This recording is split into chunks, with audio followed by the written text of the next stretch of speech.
Just continue to manifest. Yes, now the image is projected to you all. These are the two letters that were projected. As you all can see in the screen, it is C and Q. The letters C and Q were projected for everyone to see through the third eye. Yes. So even if you saw any colors also, it's fine, it's great. You can see the color that is there here. It's some kind of a like bluish green kind of a shade. So yes, we have all manifested the power now. And also one more thing you need to understand is that power manifestation is not just being able to read with your eyes blindfolded, but it is to manifest the higher powerful cognitions and manifest Swamiji Paramashiva himself in our body. Okay, so that is the highest priority that you need to look at, which is going to manifest in you. It is not just the power manifestation. So with this, we come to the end of today's power manifestation. You can go ahead and share your experiences and your experience in the social media. You can go ahead and share in the social media about your experience of the power manifestation and the yoga. Let us finish with the Purna Mantra. Om Purnamada Purnamidam Purnat Purnamudachyate Purnasya Purnamadhaya Purnamevavashishyate. Om Shanti Shanti Shantihi. Hari Om Tat Sat. Sarvam Bhagavat Shri Nithyananda Paramashiva Padukarpanamastu. Om Nithyanandam. Thank you very much. Stay tuned for the next session. The next Acharya will be coming for the next session. Please stay tuned. Thank you, Nithyanandam. Paramashivoham. Om Nithyananda Paramashivoham. Om Nithyananda.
One of you, welcome to the 14th day of Paramashivoham.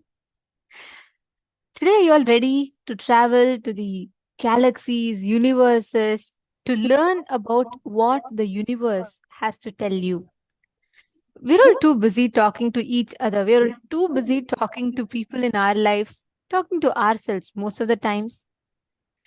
But there is something that continuously is in communion with us. Swamiji beautifully tells that when you drop your individual thought currents, you align yourself to the universal thought currents, means you will just flow in oneness with whole existence.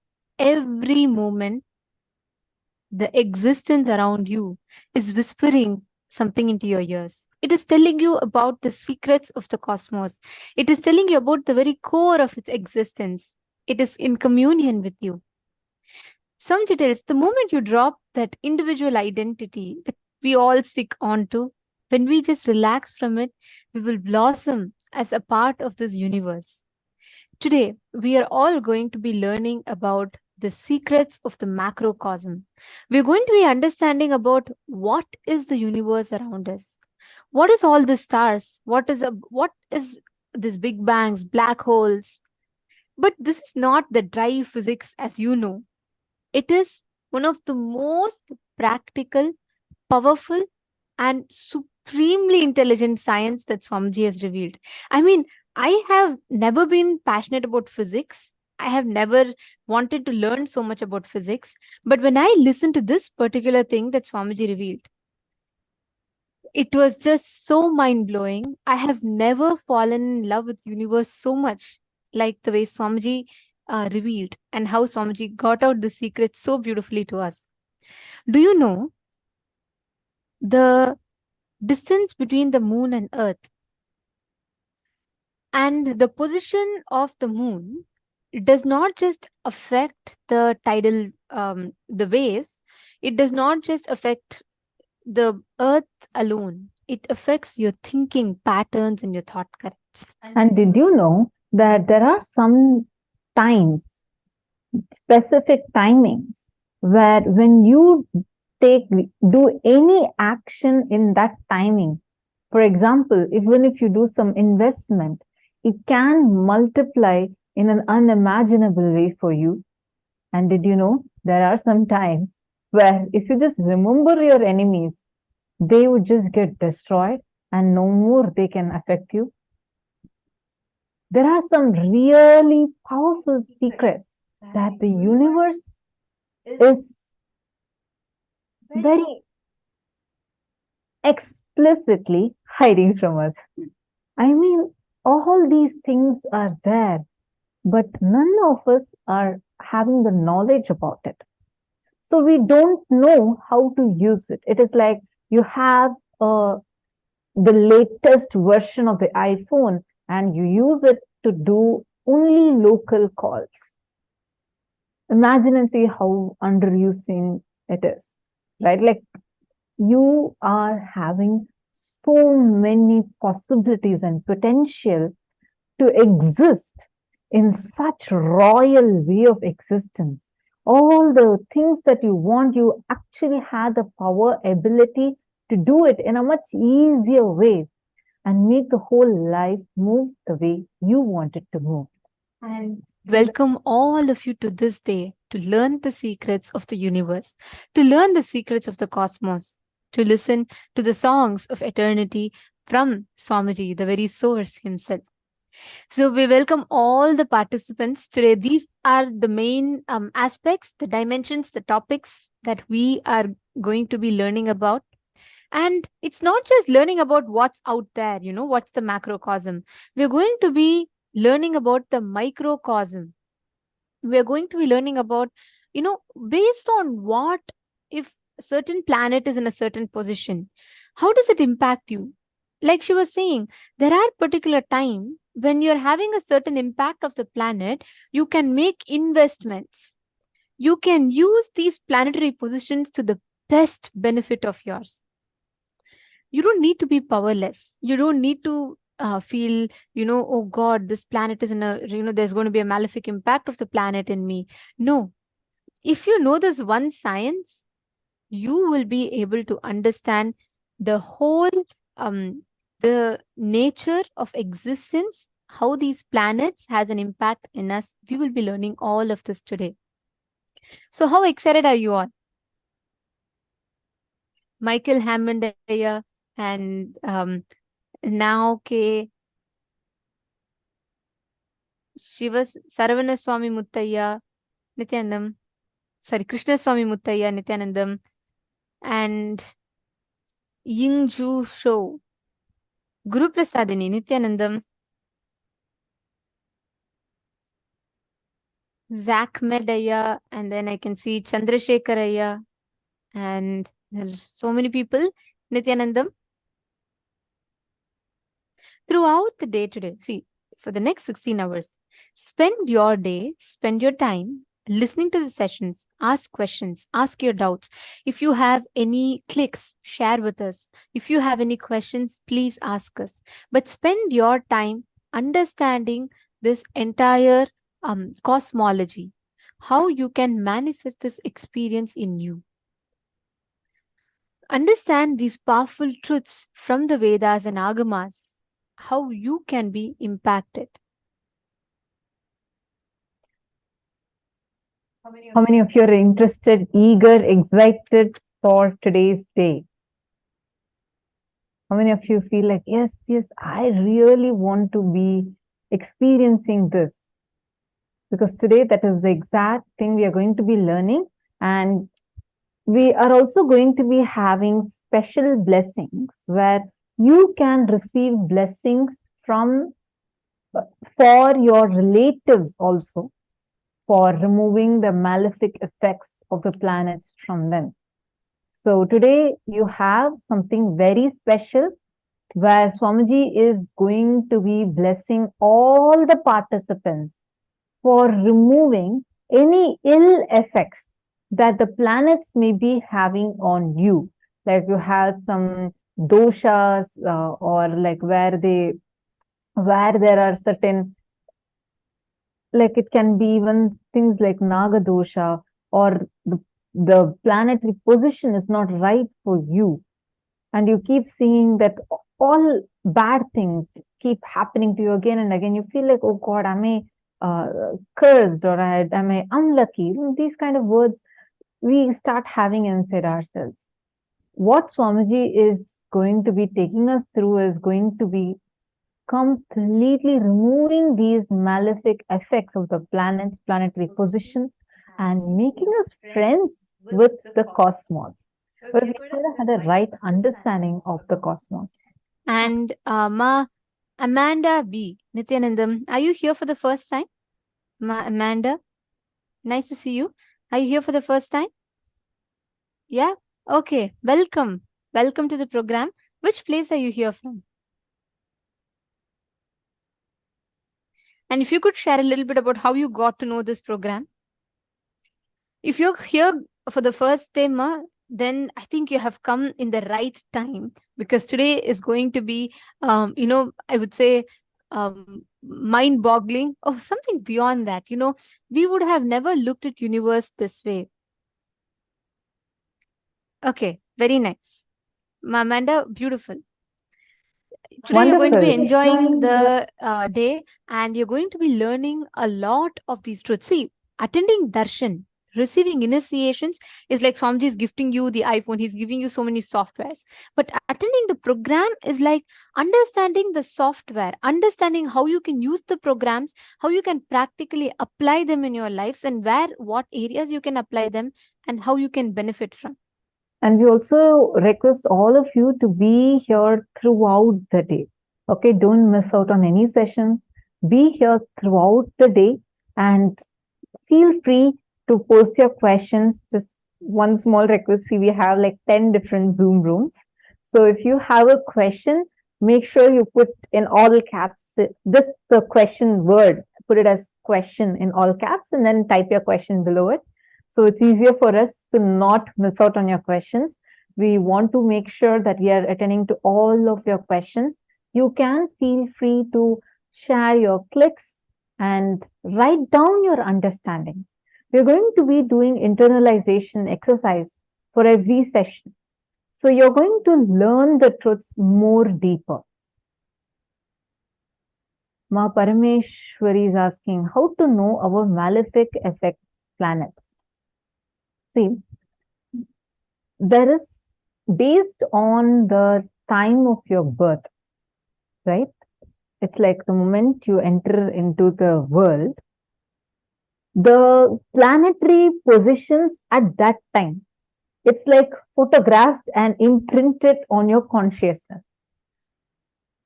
The exact planetary positions are literally photographed and imprinted on your consciousness. That's what we call as horoscope. And based on the movement of these planets, see, usually we don't understand what is the meaning of movement of these planets. We usually think, oh, it's like, every planet moves. So when the planet moves, my planet is also moving. Then they'll say that, okay, for you, the Guru is in 9th house. For your friend who's sitting right next to you, Guru is in the 7th house. How is it possible? It's not like that. It's not physical planets. It's not that you have a separate Jupiter going up over there and your friend who's sitting right next to you is having one more Jupiter going up there. It is the intersection points. We'll learn about it in today's sessions. It's the point where, like, every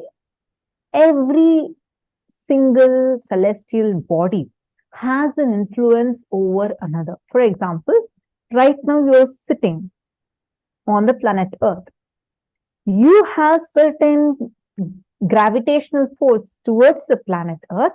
The planet Earth exerts certain gravitational force towards you. We learn this in physics. Any two bodies with mass has certain force between them. Whichever one has more mass, that attracts this object more closer to it. That is why we all are pulled towards Earth.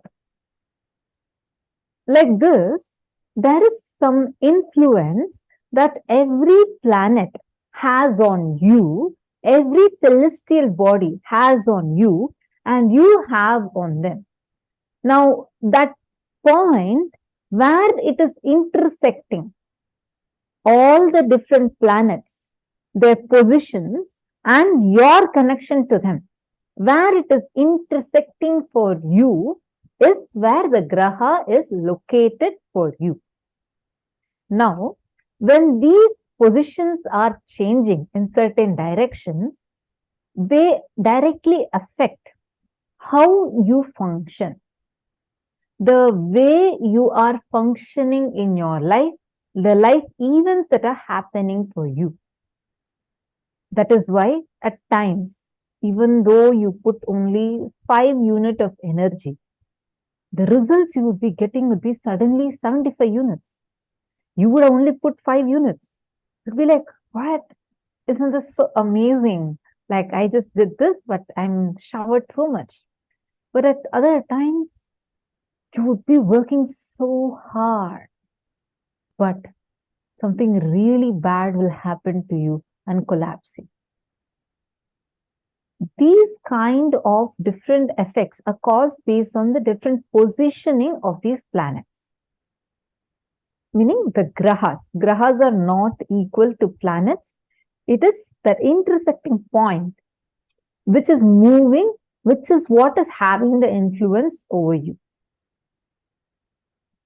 When you understand that none of these planets are actually against you, but are there to help you to achieve the ultimate, you start having friendliness towards the cosmos. When you study the planetary positions, how these planets are there, what is the kind of, which graha, where is it moving, based on your horoscope, you will get to know. There are so many websites and many places where you can know what bad effects the planets can do to you, etc. But today, we are going to learn how to harness the planetary positions. See, when you know sun rises in the east, if you want maximum sunlight in the morning, you will just place a window in the direction where the sun is rising. If you don't want, you will make sure the window is not placed that side, and you'll construct your home accordingly. How the simple knowledge of where the sun is rising, you're able to harness it the way you want. Same way, knowing about the cosmos, planets, you are going to learn the science of how to harness it. Imagine and see, if you were never told about certain things, you would never know how to use it, how to harness its existence. This is existing. Every moment the planets are moving. You have the power, ability, possibility to harness their positions, the power that they exude based on their position. And today, we're all going to be learning these. And for all the questions that you all have, stay tuned. We're going to be learning the answers step by step in each session. Okay. And Krishna Swami Ayya, the experience you shared is true. What you are having is what is seeing. Swamiji conducts a special process itself where you can travel to the parallel universes and you can see the different universes and galaxies are. So it is an experience only, and you will have it more in depth when you manifest the powers. All right.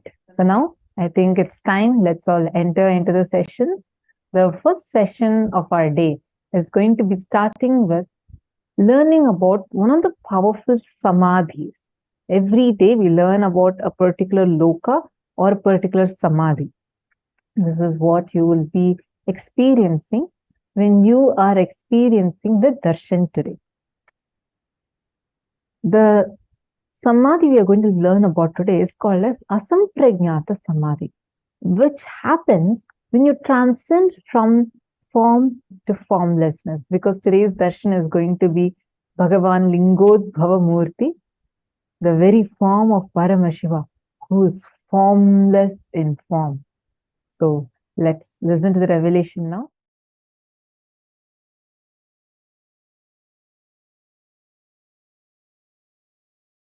How many times you get into the car and start the car and drive almost 1 hour. You reach from home to the home to the office. Only after reaching the office and you park the car, you will realize, oh God, office has come. Means that full 1 hour, you only had chronological time, not psychological time. You are caught in your patterns. You are grinding. You are chewing your pet. Your inner space had only chronological time. It did not have psychological time or conscious time. You were not consciously living, alive. Every time you are ferocious with yourself and break a pattern, you gain consciousness. You get more consciousness, more psychological time, more aware, more alive. And when you hit your inner space with powerful cognition, you just manifest powers. These are fundamental principles of existence and reality. These are fundamental principles of existence.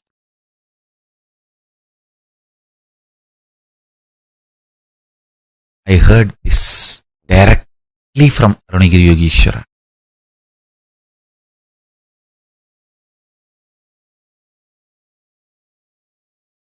So listen to this great truth. Ontology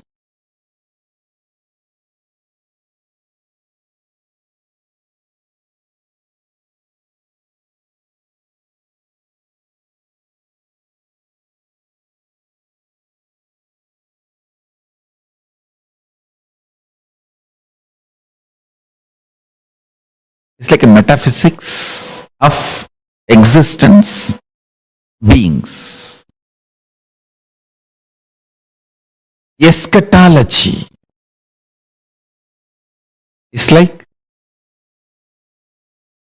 the system of doctrines concerning last or final matters as death, judgment, the future state, etc.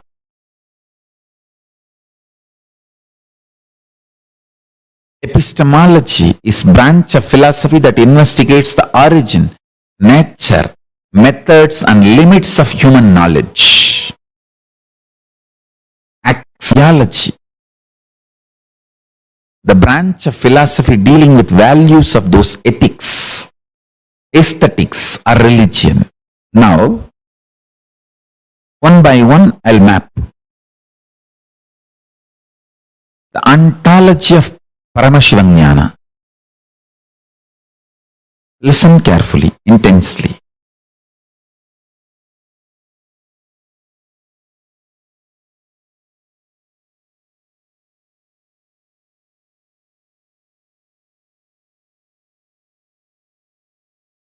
One revelation now I made. If you decide to change your inner space, your outer reality changes drastically, shockingly. That's what we call miracles. In the field of metaphysics, miracles are no more miracles. It is a simple science. You can cause it. When you can cause it, it is effect of the cause. When you don't know the cause, only effect is there, you call it as miracles. Or sometimes accidents. Here, in the field of Paramashiva ontology, there is no miracles, there is no accidents, there is no coincidence. There is only cause and effect. You change your inner space, you manifest miracles. And everything manifests, just falls so beautiful around you.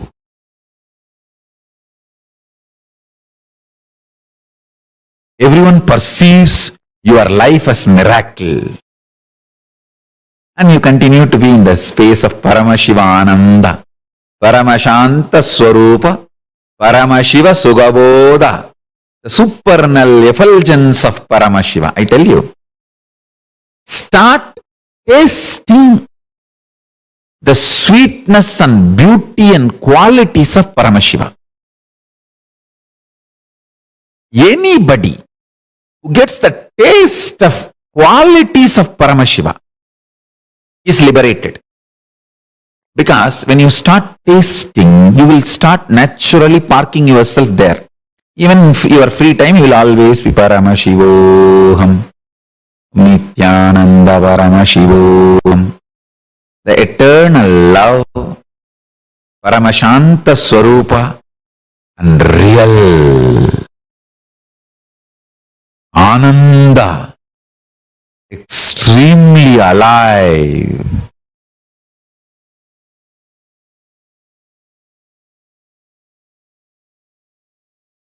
I tell you,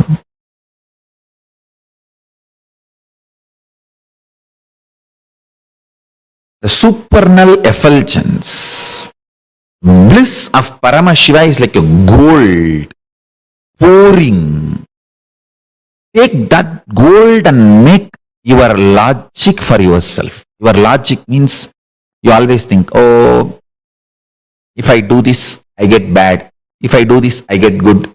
If I am like this, this thing happens. If I am having this mood, this is what will be today's result. If I am having this mood, this is what will be my life. That logic which goes on connecting your internal, external happenings and keeps it as your memory. That logic which gives you the push to wake up from the morning and do things, that logic which goes on advising you to do things this way or that way, that intuition which you respect every day, to make decisions this way or that way, that part of you made out Paramashiva's bliss means always remember, when you remember your core as Paramashiva and Paramashiva's bliss oozing in you as the action and reaction of your existence, best things are happening in your life. Best things happen in your life. Best things are done by you and done to you. Understand? Nothing can shake the existence of Paramashiva in you. That's a reality, whether you remember or not.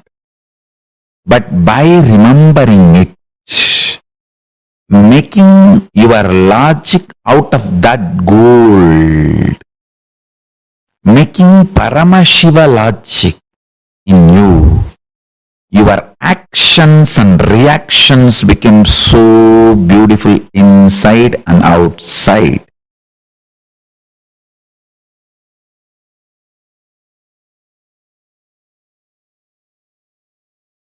Listen. Whether the individual problems you are facing, your personal health related issues,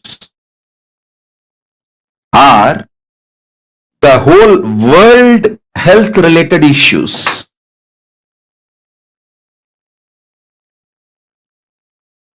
whether you are facing your personal economic problems or the world health crisis, whether you are facing personal relationship issues or the relationship issues between the countries globally, for everything, practicing samadhi is the most powerful solution. Please understand. When you practice samadhi,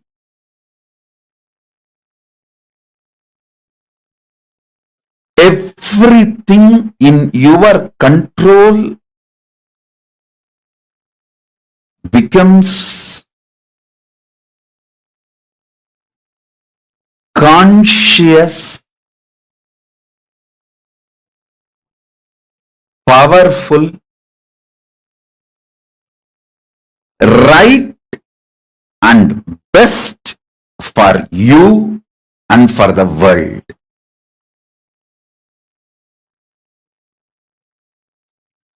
I'll give you an example. If you start practicing samadhi, your health will become best, and all the people who are under you, like for example, if you are heading a family, all the family members are under you. You will make sure they are all healthy.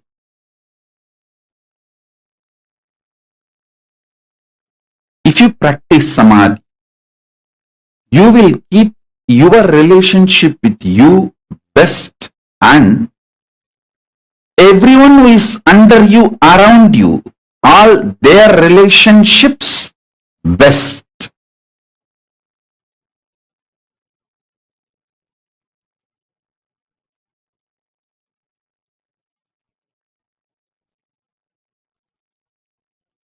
If you practice samadhi, you will keep yourself highly conscious. See, unconscious blind spots, which is responsible for almost all the problems in our life, will be eliminated.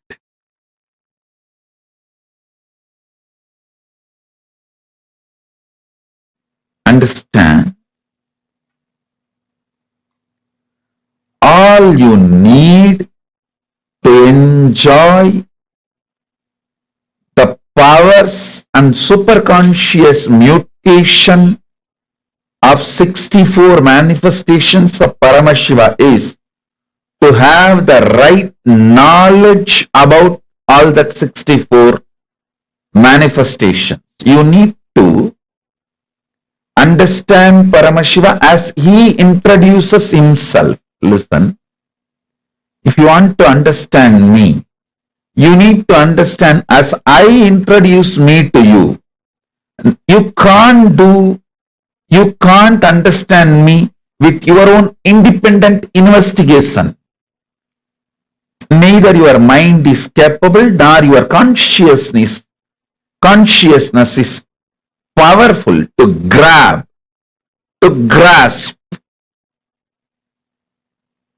my existence as it is. You can only understand my existence as per my introduction. same way, you can understand Paramashiva only based on his own introduction.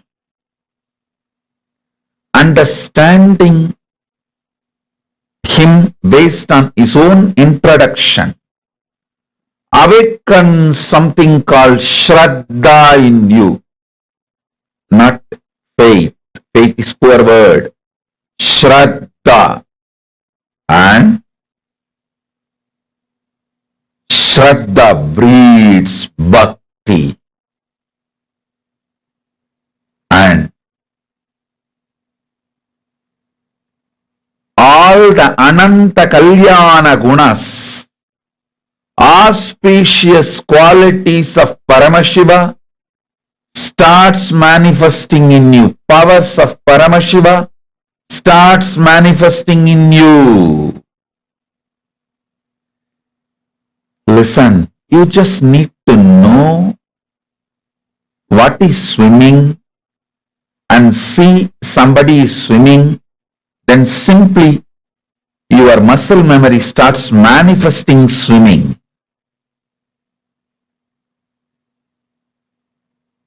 Same way, you just need to know about the superconscious mutations of Paramashiva and see someone manifesting it. Your muscle memory, bioenergy, all will just pick up. And simply you will enjoy superconscious mutation of Paramashiva.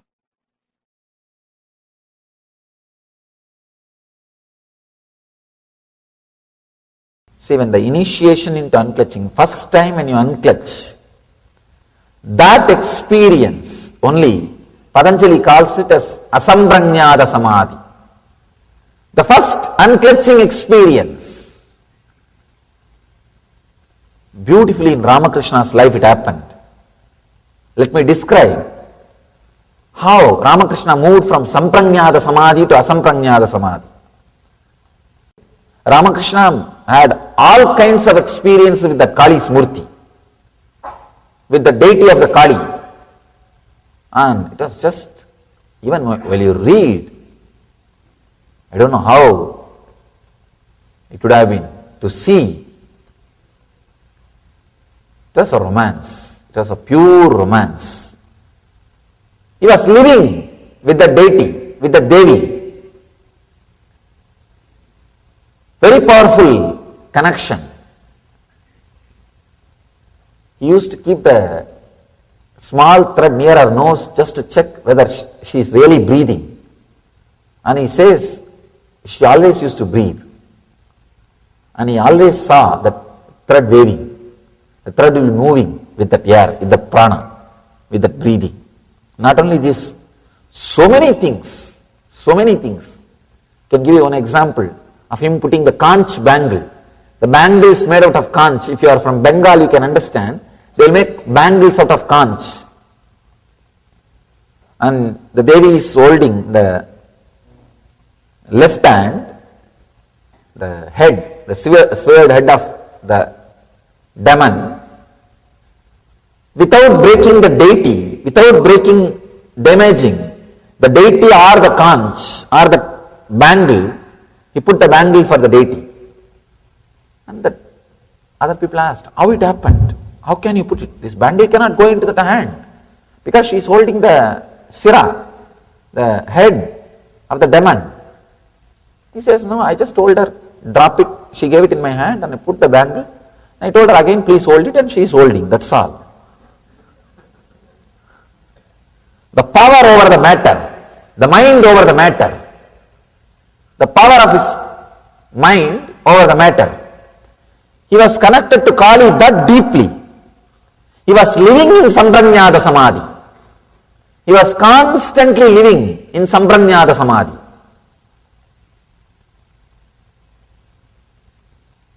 So now it is time, he has to move to the Asamprajnata Samādhi. And one great monk, Totapuri, he came to the Kali temple. He is an enlightened sannyasi, great Vedanti. Naga means no clothes, no sleep. Their lifestyle will not be like a regular normal human beings. Naga Sampradaya sannyasi, very powerful lifestyle. He comes and initiates Ramakrishna. He says, now it is time for you to experience the next level of samadhi, beyond form. Come on, you need to have that unclutching, the cessation of the mind. What here Patanjali says, pratyayabhyasa purvaha virama, means all the mental function of clutching with the thoughts has to end. See, even if you are clutched with the Kali, it is a mental function. Please understand. Maybe highest level of function, high frequency level of function, but it is a mental function. You can experience in your life sometime, early morning when you are out of dream state, but you are not completely fully awake. That those few seconds you can see, you want to possess your body, but you can't move your body. You are out of your dream state, but you are not completely awake. That state means in between. You can see those few moments only, suddenly you will try to move your body with force. You will try to jump out and fall out of the bed. Even though it is the high frequency, almost the actions ending, it is an action. There is a clutching with the Kali. So, beautifully, Totabari says, it is time you go beyond. You have to be initiated into Vedanta. You have to be initiated into next level Samadhi. This guy says, wait, I'll go and ask my mother's permission. I'll run. He ran. When Ramakrishna came back, he said, yes, my mother told me, I can go for this practice, you can teach me. Totabari asked, you said you want to take permission from your mother, but you went inside the temple?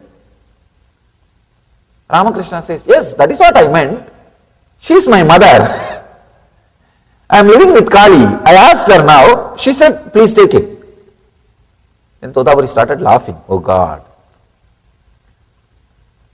Totabari could not understand. Ramakrishna is living with Kali. And he said, all right, I don't want to disturb his faith. It's okay. Let him experience the next level, Samadhi. Then he initiates. He says, now concentrate on the Ajna Chakra and unclutch completely from all your thoughts. Ramakrishna says, I am able to unclutch from all the thoughts, but I am not able to unclutch from Kali's form. I am not able to unclutch from Kali's form. He says, I am stuck. The moment I see her, even the idea to unclutch disappears from me. I am just completely drowned. Asamprajnata Samādhi, the first level Samadhi. But the beauty is that Samadhi itself is so powerful, it will lead you to next level. It has to lead you to next level. Totabari says, no, you have to go beyond. Then Kali, she herself appears and says, my son, don't bother. Cut my form with this sword. He says, she gives her own sword. She says, think this as a sword of knowledge and cut my form. You will go beyond my form.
So beautifully, Swamiji explained to all of us the understanding about Asamprajnata Samādhi. Samadhi, one needs to practice Samadhi, and Paramashiva's ontology.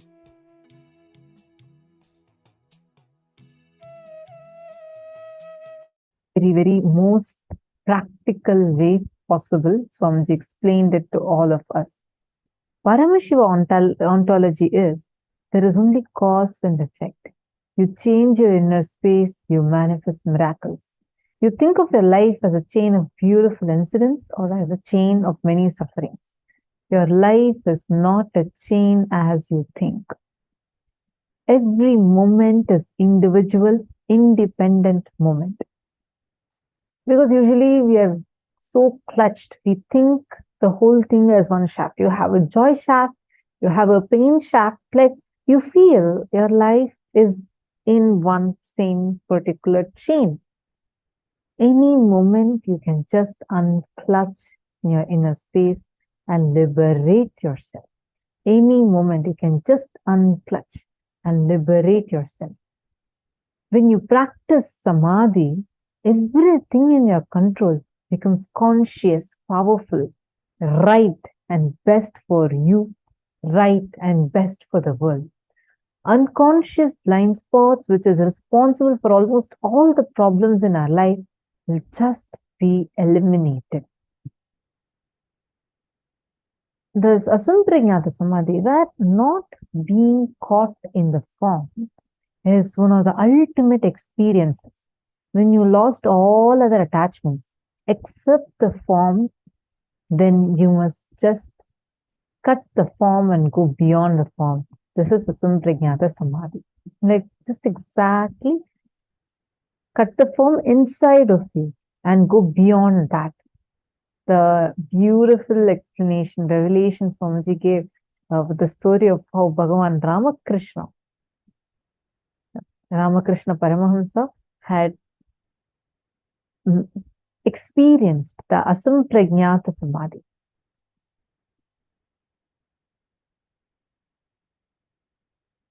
Now, I request all the participants take a few minutes to post what all you have understood. Michelle Chango has posted that I've been waiting for this session so much, the astrology one, the Hindu Cosmology. I think it's one of the favorites of so many participants. Usually on this day, we have like so many participants saying that this is my favorite, one of the favorite days of Paramashivam. I know a few days, like one of the top most best ones. One would be the day of where we experience conscious death experience. And one more would be this Vedic Astrology day. And one more is about when we have Shukra Darshan, when you can ask anything, any boon that you want, even boons which you feel is not morally or socially right. So that is the Shukra Darshan day. Like there are a few key days of the program that everyone just loves. Can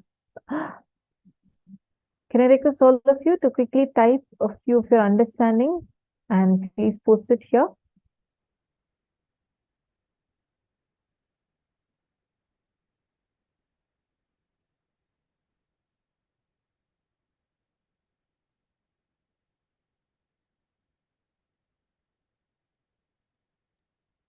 Every one of you that are sitting here, see, when you understand this one truth that Swamiji revealed, the way you will experience in your inner space, the power you'll experience in your inner space, it will be completely different. You will have a very powerful cognition about your existence, your experience, and how the existence manifests itself through you. Now, with this same understanding, let us all enter into the power manifestation session. We're all going to be manifesting some of the most amazing powers today, which is being able to study the cosmos, which is being able to understand the cosmos, Dura Drishti and the Sukshma Drishti. We're going to be manifesting these amazing powers. So I'll say get ready for an extraordinary manifestation for each and every one of you today. Now, I request all the participants to please come and settle down.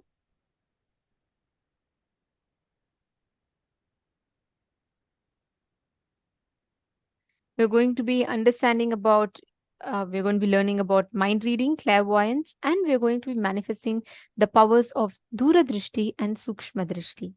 So let us all get started.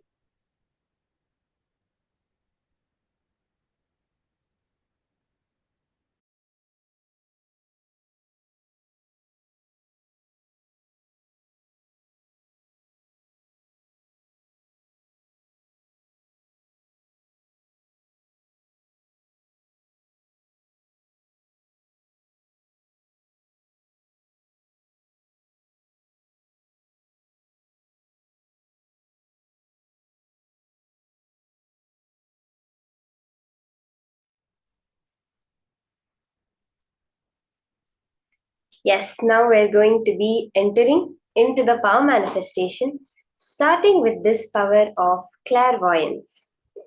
For this power of clairvoyance, we're going to be doing a samyama, a very intense samyama through which we can manifest this power of clairvoyance. This is directly revealed by Swamiji, by on which we meditate, we recognize that pure light form, that Lingodbhava, within us itself. And from recognizing that, we manifest the power of clairvoyance.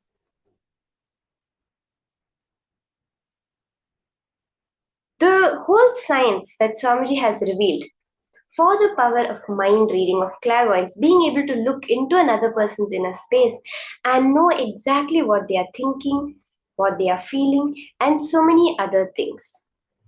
The science is many ways that Swamiji gives us the powerful cognitions. When we know our own mind, at that moment we know the mind of every other being in the world. Because every being around us is nothing but a reflection of us itself. When you have a person in front of you, whatever actions, reactions you are seeing from them is actually just a projection of that from you itself. The person you're seeing in your reality is not actually there in your reality. It's due to the holographic nature of the universe, a copy of them is there in your reality. But the person you're actually experiencing is not how they originally are.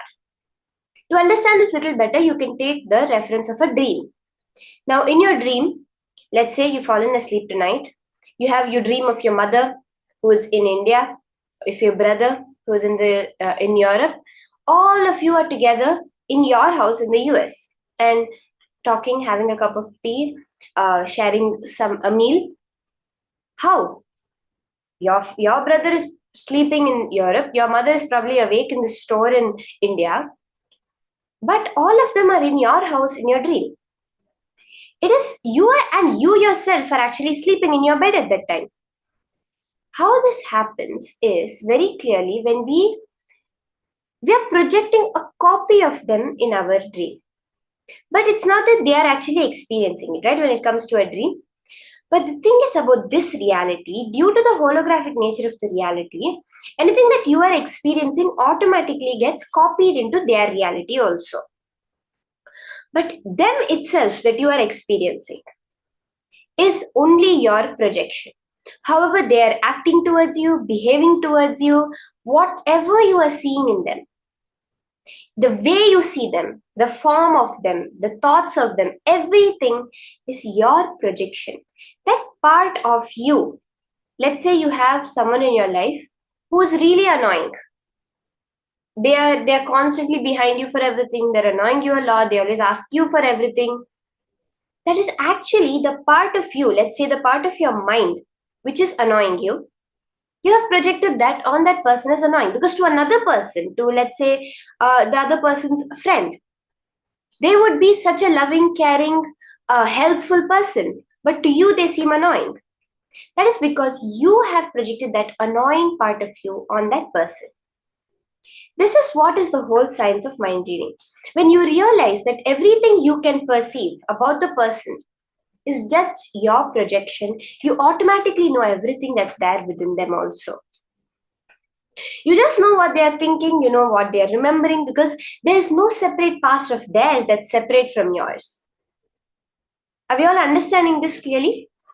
Exactly like your dream. It's like in your dream, that person is there only because you have put them there.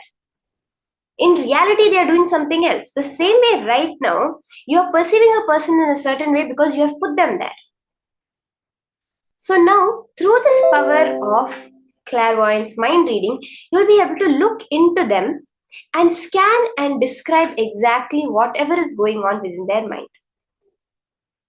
Let us see the Shastra Pramana for this power of clairvoyance, where Paramashiva himself directly reveals how this power manifests. The Shastra Pramana for the power of clairvoyance or Dura Drishti is from the Shiva Samhita, chapter 5, verse 86. Jnananya cha pratimam tasya trikala vishayam bhavet dura shruti dura drishtihi svechaya khagatam vrajet. He gets immeasurable experiential knowledge, knows the past, present and future trikala, and has Dura Shruti, the power to listen to anything at a far off distance, Dura Drishti, the power to have a direct vision of anything at a great distance, anywhere, and Khagatam, the power to walk or move in air like a khaga, a flying bird, and the ability to speak on any unknown subject, omniscience.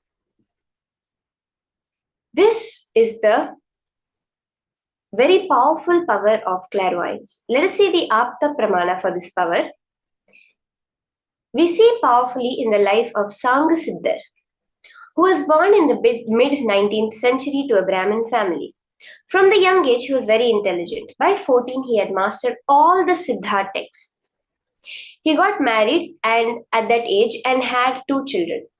Sangasiddhar used to work for the director of a British officer, and the name of his employer was Simpson. Every day after finishing his work, Sangasiddhar used to do meditation and started manifesting so many various powers. He was an adept Siddhar. He also mastered the Navagrahas Yoga Samadhi. He has done many miracles to help his boss, Simpson. In 1990, he attained Mahasamadhi. There are many incidents from the life of Sangasiddhar which beautifully demonstrate the extreme of this power of clairvoyance. Once what happened was, Sangasiddhar told Simpson not to sleep in his bedroom that night. Simpson did not bother to what Sangasiddhar had said and went in his slept at night. At night, Sangasiddhar called some helpers, and after Simpson had fallen asleep, they lifted the bed out of the room. In just a few moments, the roof of that room came crashing down, and Simpson woke up due to the sound and was so grateful to Sangasiddhar. In another incident, there was a lizard on the wall. So Simpson had asked, "Can you remove this lizard?" Sangasiddhar said, No, don't remove it. Its partner is coming from London." So in a few days, Simpson's wife had sent Simpson a parcel, and another lizard jumped out of that parcel and ran and joined the other lizard on the wall. So these are just a few incidents where we see how Sangasiddhar is able to clearly see the whole of the cosmos, not limited to any certain place or point in time or space. Now, all of you are going to be manifesting this powerful power of clairvoyance.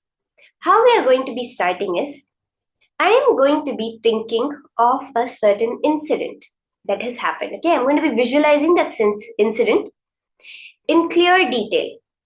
And each and every one of you, through your third eye, are going to scan and describe in detail exactly what happened on that particular date. So, are we all ready for this? Are we ready to start this power? Can I have a yes from everyone if you're ready to start? You're going to be scanning an incident that I'm going to be thinking of. Yeah, I'm getting many yeses.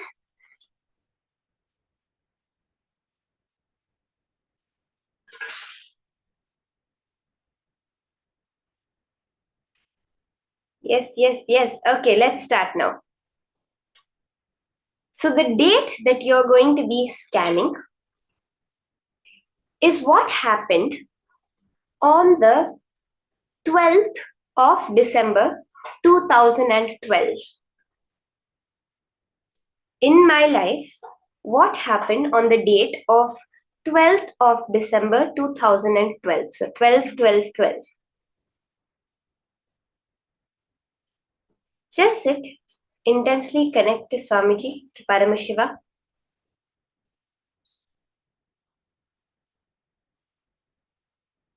Sit straight.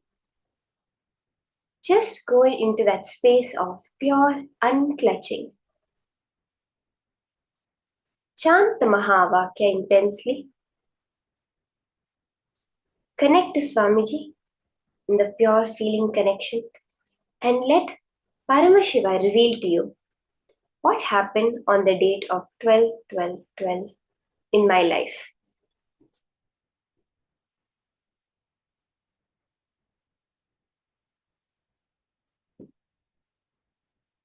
As you're scanning, you can keep posting in the chat whatever details Paramashiva reveals to you.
Chant the Mahavakya Om Nithyananda Paramashivoham intensely.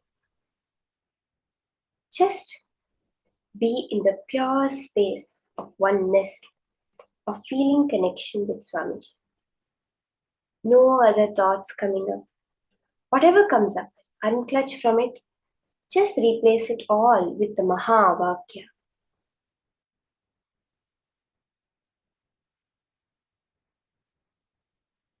Om Nithyananda Paramashivoham.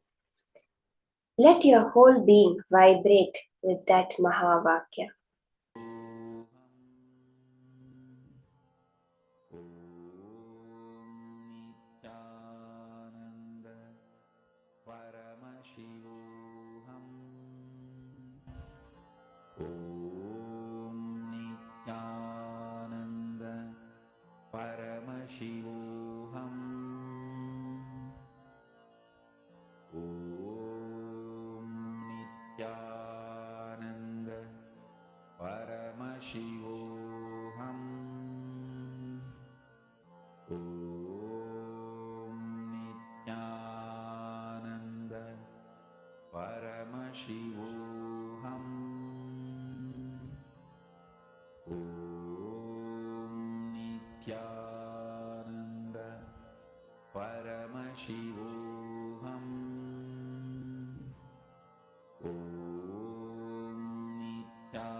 Okay, let's all start posting.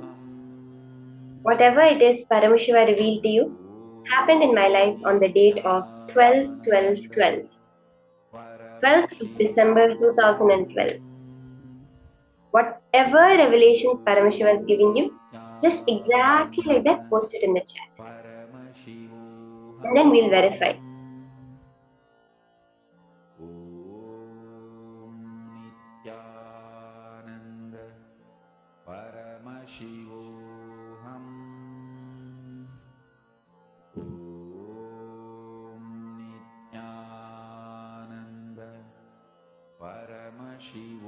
Yeah, I see Madonna has answered.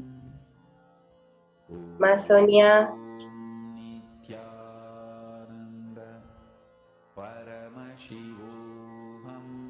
Okay, Ma Yulini. Let's connect intensely to Paramashiva and post. Just unclutch from whatever thoughts are coming up, whatever the mind is telling you.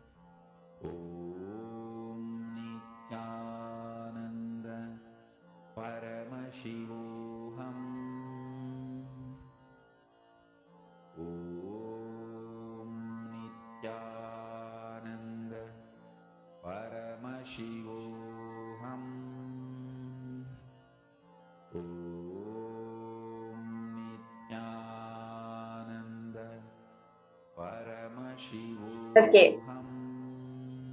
Is there anyone left to post? You can post in detail. See, whatever Paramashiva is revealing, post it in as much detail. The colors, the place where it happened, how old I was at the time, what was happening, what all was the things going on. Manandeshwari has said, temple ritual puja, I see lots of flowers. Mahongi Wong saw a rose plant. Hima Priyatma Surupini.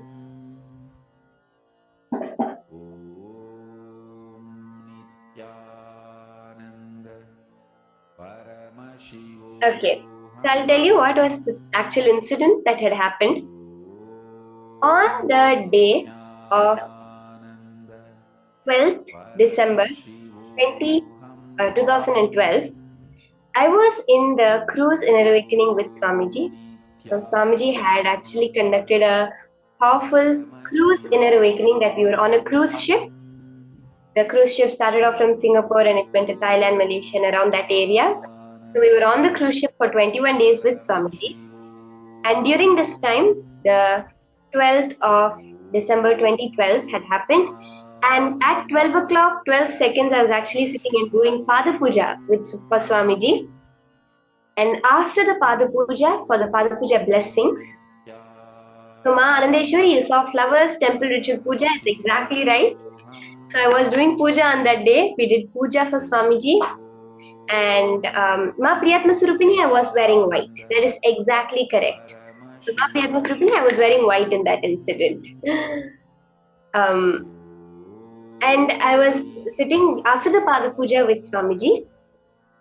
We had the blessings, the darshan from Swamiji, and that time, Swamiji, I asked Swamiji. So from that age, I was very connected to Devi Durga. So I asked Swamiji, Swamiji, I want to become Durga.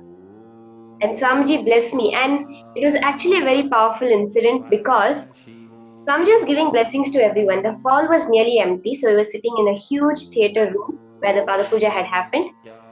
And exactly as Swamiji blessed me for this, suddenly, for no reason, just miraculously, Swamiji's mic turned on.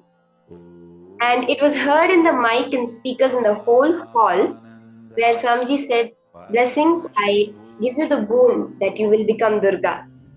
And he initiated me into a mantra.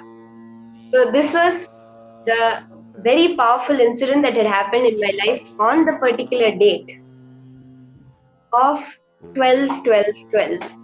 And nearly at the time of 12 o'clock, 12 minutes, 12 seconds, literally, I was doing the Pada Puja for Swamiji at that time. So I was 7 years old at the time, almost 8. And this was the actual incident. So you can go through now your message and post how much you're able to connect.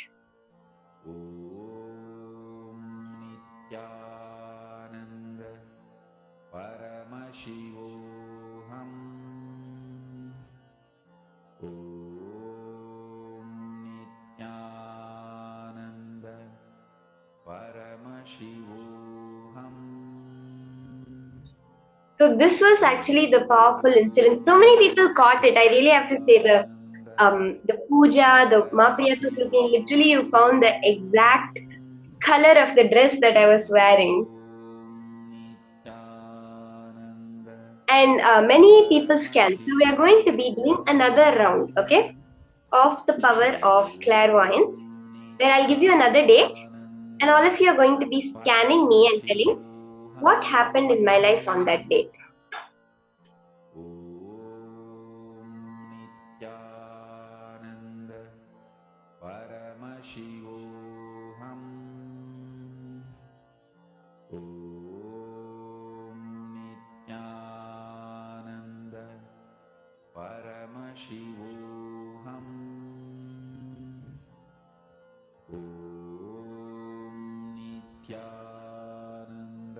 So we'll be moving on to another round of manifestation.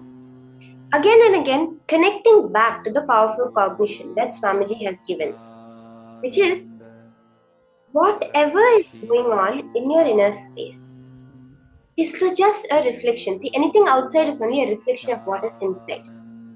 Swamiji says, when you realize this and you experience Advaita, that is what reality is. So the more and more we are connecting, looking within. So when you do the power manifestation, sit without any movement, completely in that unclutched space. So whatever is happening within also is not affecting you in any way.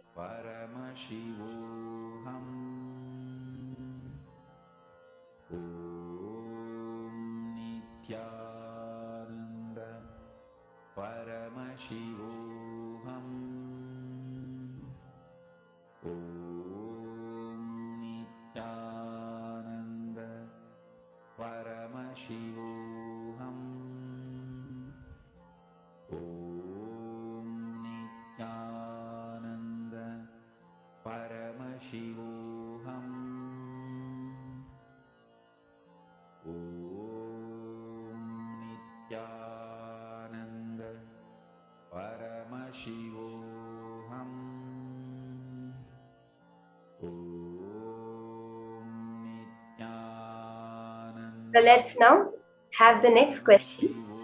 What happened on the 10th of February 2017? Okay?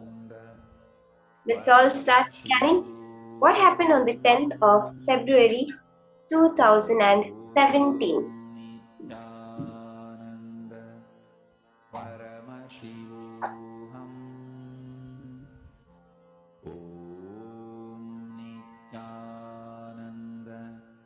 Paramashivoham. Om Nithyananda Paramashivoham. Om Nithyananda Paramashivoham. We can all start scanning and posting. On the 10th of February 2017, what happened? Om Nithyananda Paramashivoham. Om Nithyananda Paramashivoham. Om Nithyananda Paramashivoham. Om Nithyananda Paramashivoham. Om Nithyananda Paramashivoham. Om Nithyananda Paramashivoham. Om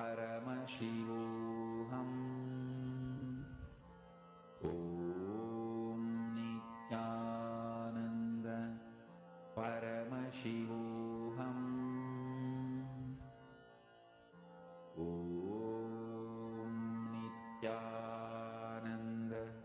Paramashivoham. Om Nithyananda Paramashivoham. Om Nithyananda Paramashivoham. Om Nithyananda Paramashivoham. Om Nithyananda Paramashivoham. Om Nithyananda Paramashivoham. Om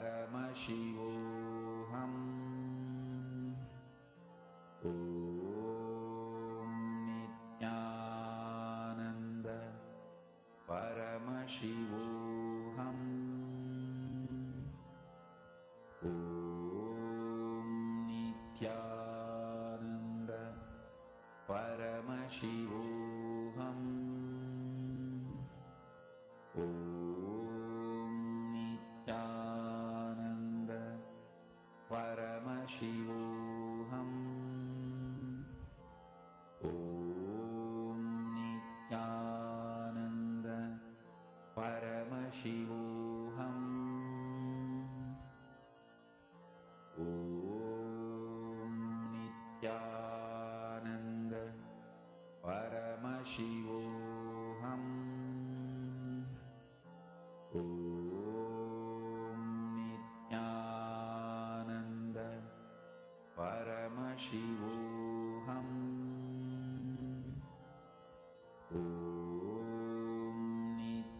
It's all post now. Many people are saying temple visit with Swamiji. Okay.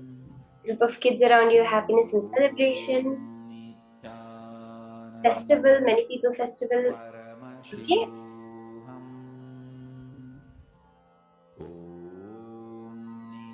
White color skirt.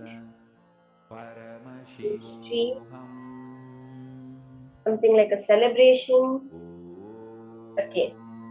So I'll tell you what was happening on that date of 10th February 2017.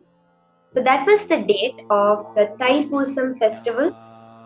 There's a festival in the Hindu tradition called Thaipusam, which is celebrated for Muruga. And during this festival, this is what had happened on Feb 10, 2017. I was actually there in Malaysia, where the festival is a very big thing with 4 other balasans, actually many other balasans. We were there and we were doing the power demonstrations, and we were in the festival in the temple. There was so many people. Yes, so all of you that saw a lot of people, that is exactly right. We had so many people over there. Literally, the people were never ending. Like an entire highway was filled with people, and we had a booth where we were distributing the annadanam. So I saw Ma. I think one of the Mas had seen food. Yes, the huge annadanam was happening where the free food was being given out, and we were doing the power manifestations of third eye, manifesting the power of third eye reading and akashic readings very powerfully for all the people that were coming there. So this is the incident that had happened on the date of 10th February 2017. Many people in the temple. Yes, Ma, why yin yin? I was wearing orange, exactly.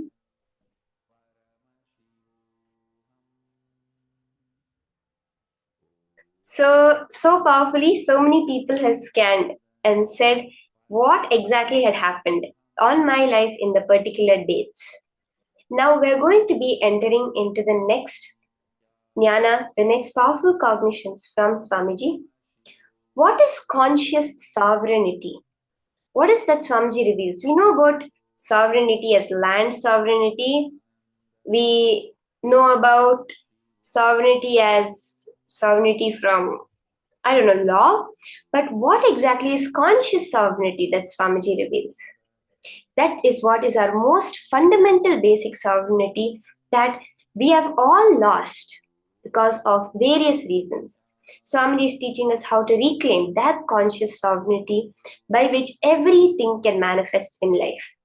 Let us listen to these higher powerful cognitions from Swamiji now.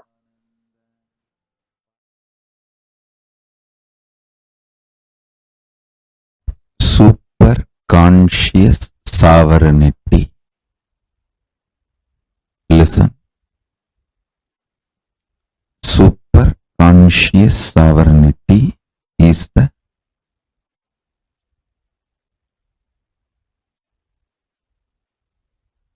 principle, superconscious DNA of Paramashiva will be manifesting today in all of you. Listen.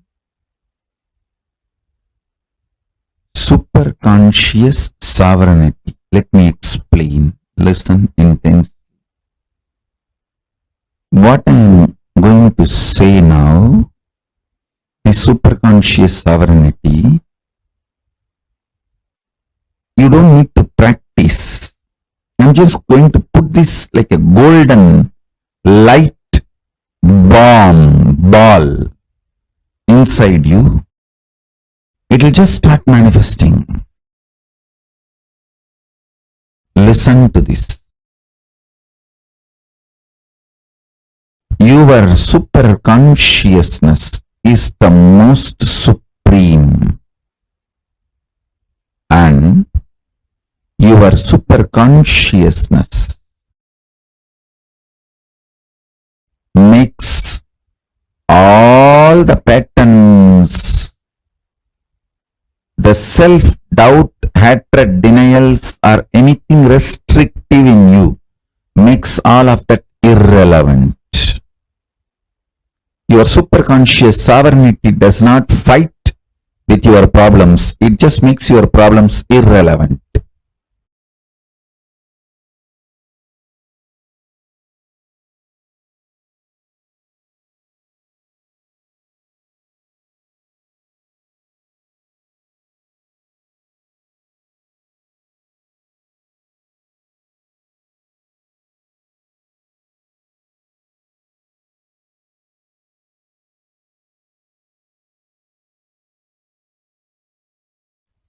Declare your superconscious supremacy over everything. Not just what you think as problem, even what you think as your plus points, your strengths. Declare your superconscious supremacy.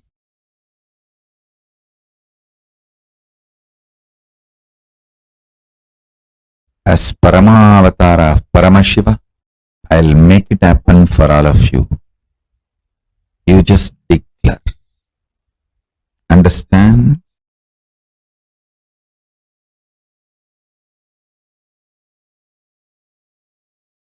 When you are declaring, because I am asking you to declare,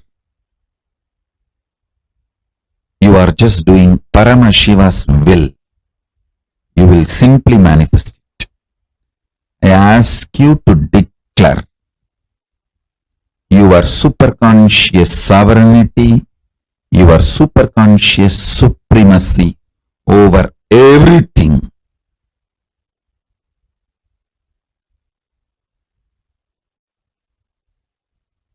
You will see your problems and solutions all become irrelevant.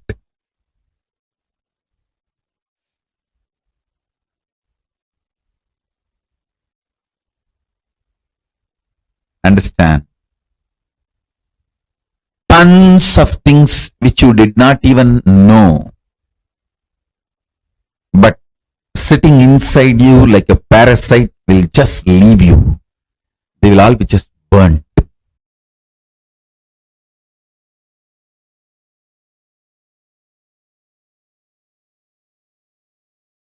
There is a beautiful verse in Vaishnavite tradition. Pachaima malaibol meni, pabalavai kamalachengan, achuda amarar ere, ayardam kolunde ennum, ichuvai tavira yanboi, indira logamalum, achuvai perinum vendeen, arangama nagarulane. Devotee of Vishnu cries to Vishnu, the taste of me celebrating you, singing the glory. Pachaima malaibol meni pabalavai kamalachengan, achuda amarar ere, ayardam gulakkolunde. The taste of singing, the feeling connection, oneness with you is the best. Even if I am made as the head of the Indraloka, as a ruler of the Indraloka, I do not want that. I only want the feeling connection with you. I'll say, that is the dhira of a bhakta, a devotee's dhira. Same way, all of you should have the dhira. Paramashivatva, Paramashivagadi, Paramashivapada is the only goal. Till then, you can enjoy whatever comes in the way, nothing wrong. Don't be stuck. You can sit in the couch, but don't put seat belt. You can enjoy, but don't get stuck. I have a beautiful Shastra Pramana to share with you all from Srimad Bhagavatam, 3rd Skanda, 6th Adhyaya, 45th Sloka. Tatapare cha atma samadhi yoga balena jitva prakritim palishtam tvameva dhiraha purusham visanti.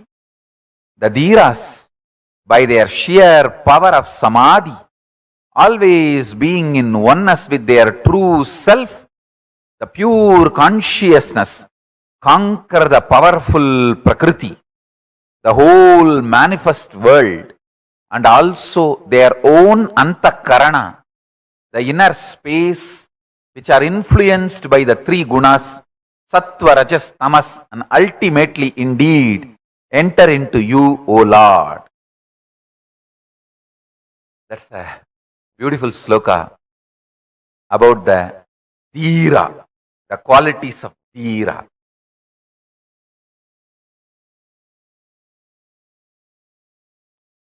Understand? Your self-doubt, self-hatred, self-denial. Please listen. Your greed to achieve in the land which is not in your control strengthens your self-doubt, self-denial, self-hatred.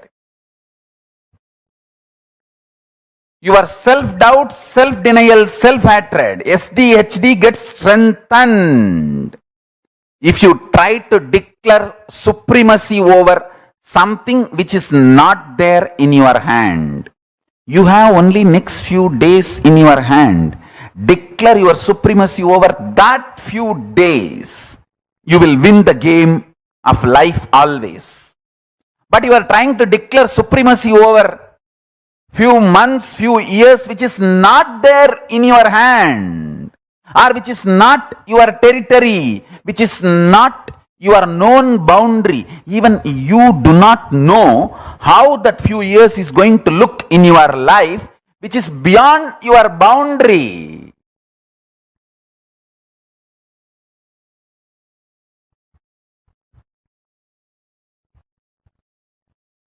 Declare supremacy only over your territory, known territory. Whenever you try to declare supremacy over your unknown territory,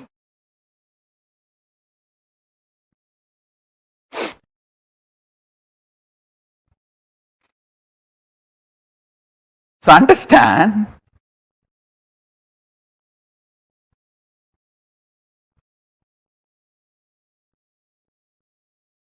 declare supremacy over the time space available to you. That is what I call Satya Sankalpa. Your whole life is not actually known to you or available to you as you falsely imagine. Listen, if you are in certain space, mood is the fragrance of the space. If you are in love, you will have the friendly mood. If you are in peace, you will have bliss mood. Moods are the fragrance, flavor of space. Your ability to retain your space is only the time available to you as your life. For example, if I can retain my peaceful, joyful space and radiate the mood of ecstasy, bliss for next 2 days, then only the 2 days is the time I have as my life. So, I can only plan for the next 2 days, only that will be successful and strengthening my confidence about me. And after 2 days, then plan for the next 2 days. That is the way you consciously start building you. Your Chidabhasa, source space of consciousness, the time-space continuum gets built consciously only with space-based sankalpas. You can handle yourself peacefully, joyfully only for next 2 days, as on now, but you try to make the sankalpa for your whole life, Dumbo, loose.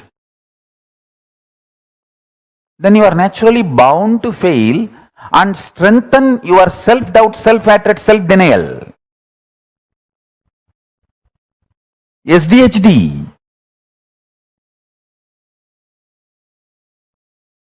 So make sankalpa only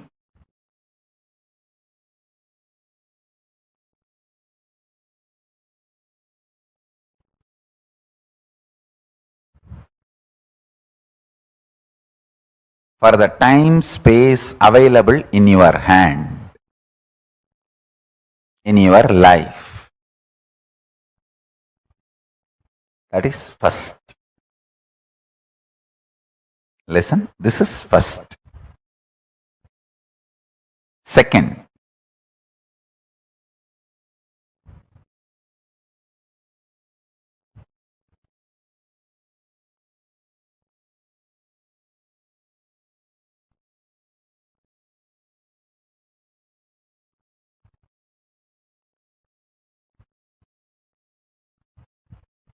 this may look too simple, but when you start practicing, you will understand how powerfully this technique works for you to be stable. Understand? The most beautiful emotion which can bring stability in your life is love. Morning when you wake up the Atma Linga which you are wearing. Mahadeva, please wake up. Morning when you take bath, Swamiji, please take bath. Pour few drop water on that linga. Always wear it. That is the best way. Pour water on your body and pour water on the linga. Swamiji, please take bath.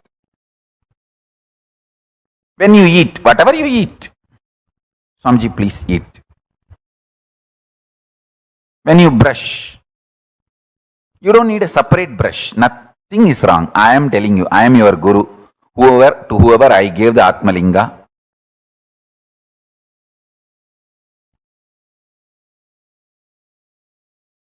maybe you don't need to put the same brush on the Atma Linga, but take little Hariteki powder and put it on. Swamiji, please brush the teeth. Mahadeva, please brush the teeth.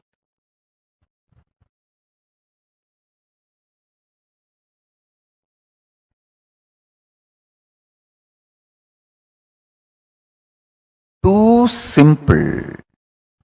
And when you are falling asleep, tell him, Mahadeva, please sleep.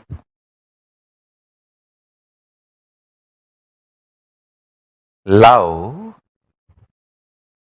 manifests the Chidabhasa, time-space continuum in you, sweetly and beautifully. You have a special feast, celebration, anything. Mahadeva, please eat. Show to him and then eat.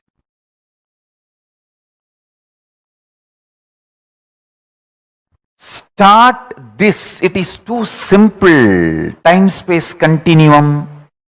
That Chidabhasa will explode in such high energy.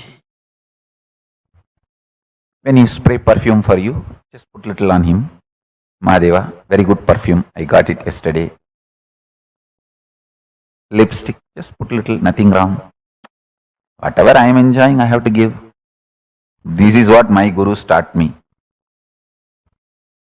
And I have enough Shastra Pramanas to prove what I am saying is right. Whatever you enjoy, offer it to him and enjoy. If you are lying on your couch, tell him, Mahadeva, just lie down. Rest, enjoy this sea beach. I tell you, he is neither outside you nor beyond your reach. He is the source of you. When you generate a love, sweet relationship, that makes your time-space continuum huge.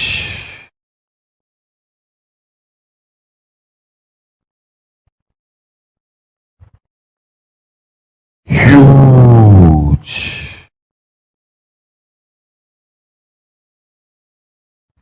even if you don't feel like wearing your Atmalinga, even the Rudraksha is actually Rudraksha Linga. Many times, the Shastras allow, you can keep Rudraksha as the Rudraksha Linga and do Shiva Puja to that Rudraksha Linga itself. Agamas allow it.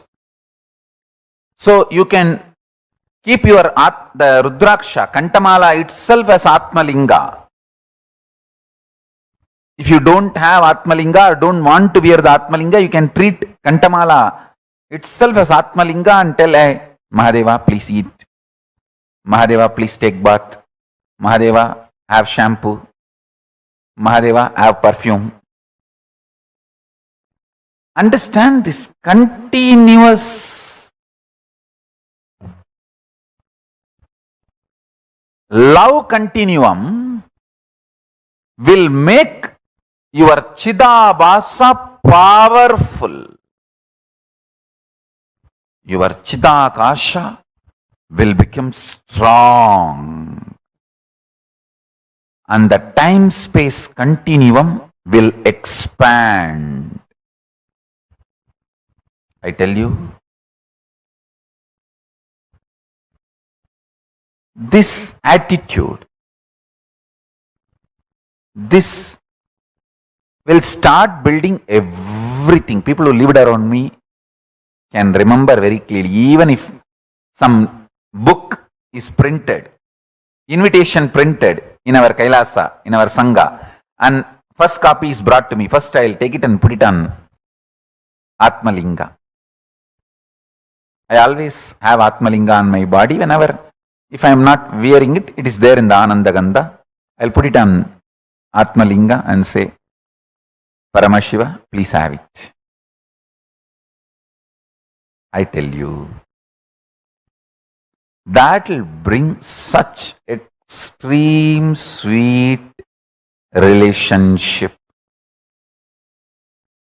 And you just see, even if you start understanding He is watching over, He is continuously seeing you, that is enough to make you fall in love and explode in love.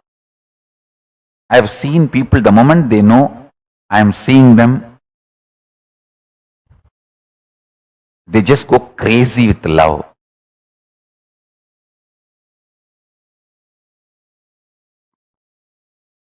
The moment you start understanding Mahadeva is watching you, you just explode in love. The Chidabhasa explodes.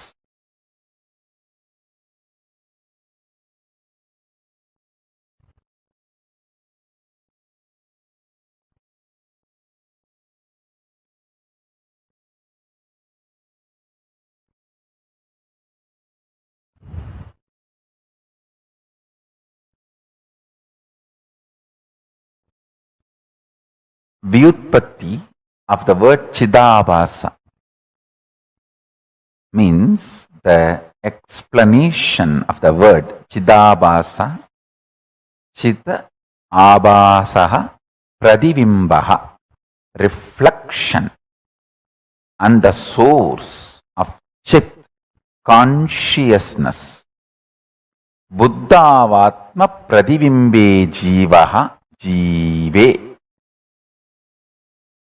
The source and reflection of consciousness, Chit, in the Buddhi, in your being, self. Buddhi vritti Chidabhasau idi Vedanta Karika. This word Chidabhasa is used in Vedanta Karika as Buddhi vritti Chidabhasau.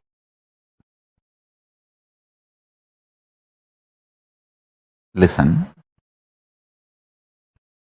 The source where the being of Chit and doing of consciousness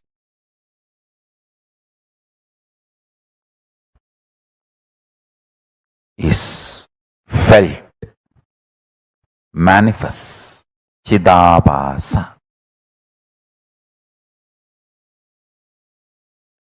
First few days only it will be like a monologue. You are talking to Paramashiva. Just after a few days you will see that is responding in your inner space. You just know he accepted your food. You just know he is happy with the cold shower you gave. You just know he is happy with the perfume you gave. The love starts becoming complete circle. You give, he showers. You give, he showers. That whole ecstasy starts. I tell you. He always showers. He always showers. He always showers.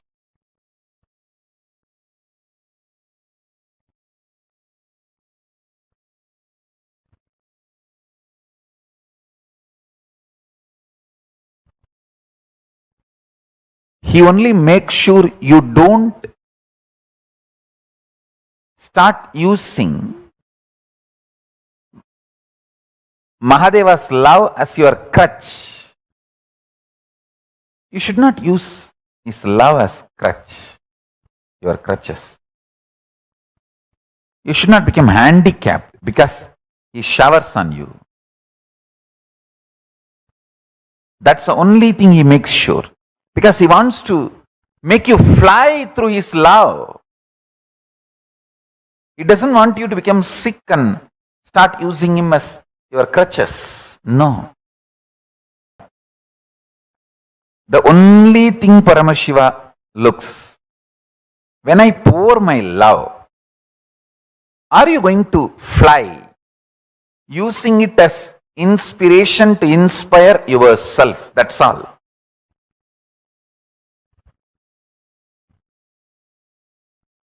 That's the only thing. Nothing else. Uttared atmanatmanam atmanam avasadayet. See, ability to inspire yourself without the external inspiration means you found the source of your love inside, internally. Chidabhasa of you has opened up. The Chidabhasa in you is Paramashiva.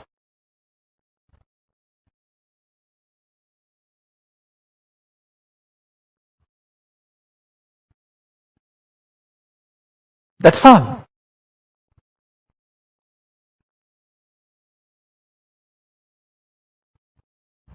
Listen to this few understandings.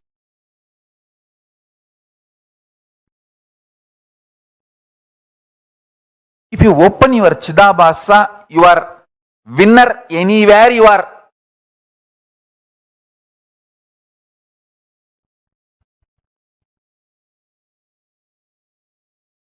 See, how much time and energy you spend grooming a puppy, pet. Even 1% of the time and energy if you spend grooming your own personal Paramashiva, your Chidabhasa will open up. Your pet opens the love dimension of you. Your Atmalinga opens conscious dimension of you.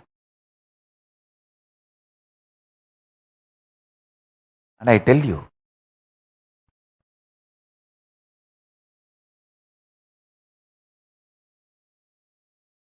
for example, now I am seeing all of you.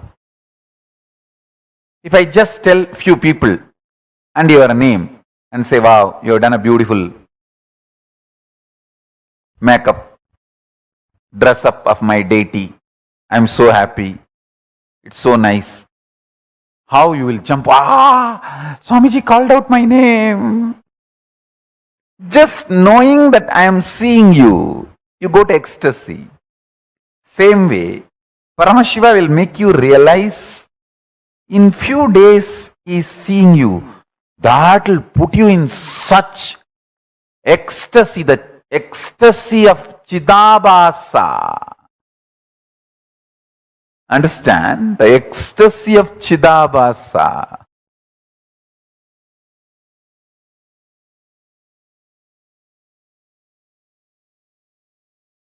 Listen, when Chidabhasa ecstasy starts, more time, more space is under your sovereignty. You can declare supremacy. You can be the leader and manifest what you want.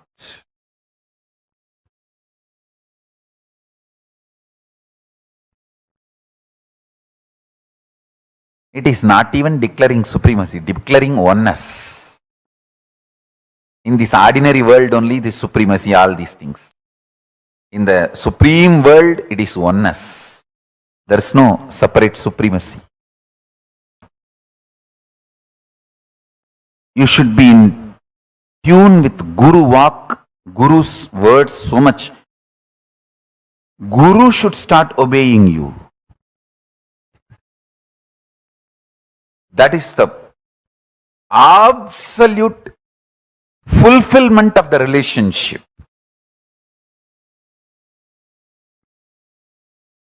Between you and Paramashiva.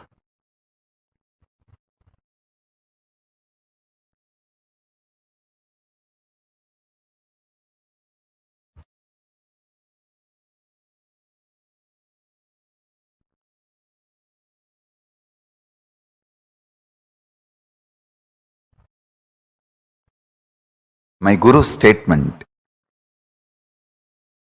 when her Guru, my Guru's Guru, Paramaguru,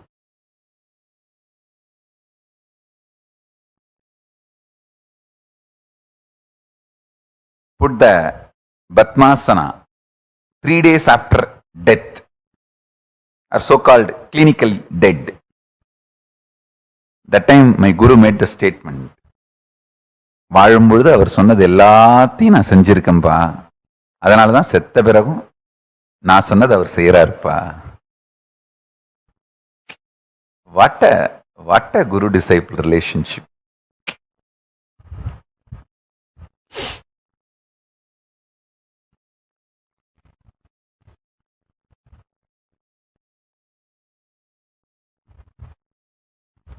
Guru is obeying you even after death.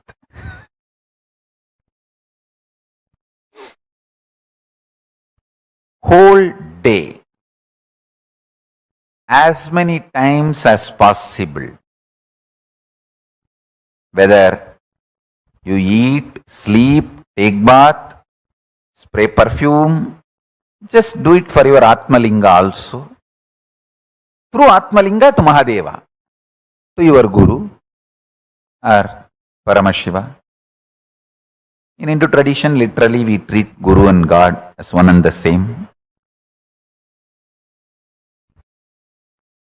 Guru is the manifestation of God. God is unmanifest component of Guru. That's all. Avyakta Guru is Paramashiva. Vyakta Paramashiva is Guru.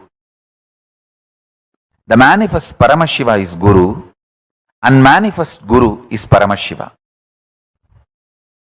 Guru's unmanifest dimension is Paramashiva. Paramashiva's manifested dimension is Guru. That's it. So anyone leads to another. That's all. If you catch Paramashiva directly, start praying, he will appear as Guru. If you catch the Guru and start connecting with him, he will lead you to Paramashiva. That's it. But both leads to the same oneness space, ultimate enlightenment.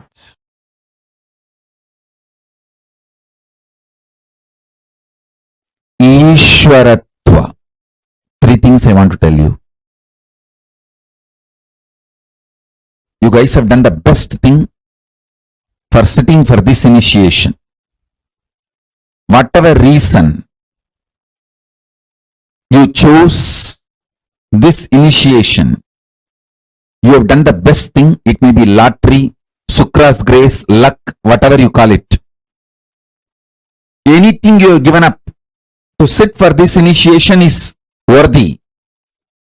Listen to that first. Any fellow who has missed this initiation has missed and missed in a big way. How can I digest this vast expansion? So many were messaging, Swamiji, for many years, the things I was complicating and struggling, you were 10 minutes initiation. That's it. The problem is not there. Where are we heading? With so much expansion, listen. First, drop getting terrorized by becoming large. When I am infusing superconscious DNA of Paramashiva in you, so much expansion, you get terrorized. You get, oh God, it is too much. So you pick up one small thing which did not manifest. Like your diabetes, sugar did not come down. You pick up that and go on harping on that to make you feel, oh, expansion is not too much. It's all under control. You are still a human. Listen. Listen to every word. First, how many of you feel too much expansion is happening? It's really making you feel overwhelmed. Raise your hand. These people feeling overwhelmed with too much of expansion, too much of manifestation, overwhelmed. Raise your hand. And to stop feeling overwhelmed, again to feel restricted small human being, you start picking up some small things which is not yet manifested and continuously put yourself down. How many of you are playing this game? Putting yourself down. No. I'm okay. Things are under my control. I'm still human.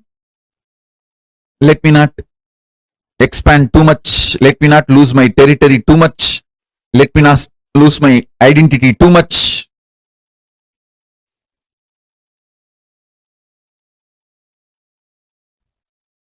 Listen. Drop both. Drop getting overwhelmed. Drop self-beating. Drop both. Sit as Ishvara now. I am not asking you to visualize. I am asking you, see it very clearly. What you want is happening as your future. Your fear of what you want happening will be blown away. You all may think, oh, no. I am only greedy about what I want should happen. No. You are afraid what all you want may happen. I am telling you, you don't need to believe. I am telling you the truth. I am not interested in listening to your argument. I am giving the judgment because I know you more than you know you. I am telling the truth directly. You are really afraid of all you want happening as your future. That's the truth. You feel, oh God, if everything happens, whatever I want, what will happen? Life, oh. Your comfortable, sillified zone will be blown away, which is one part of your identity. You are afraid of losing it.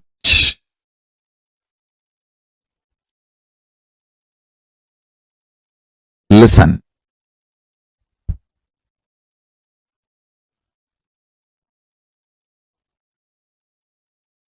As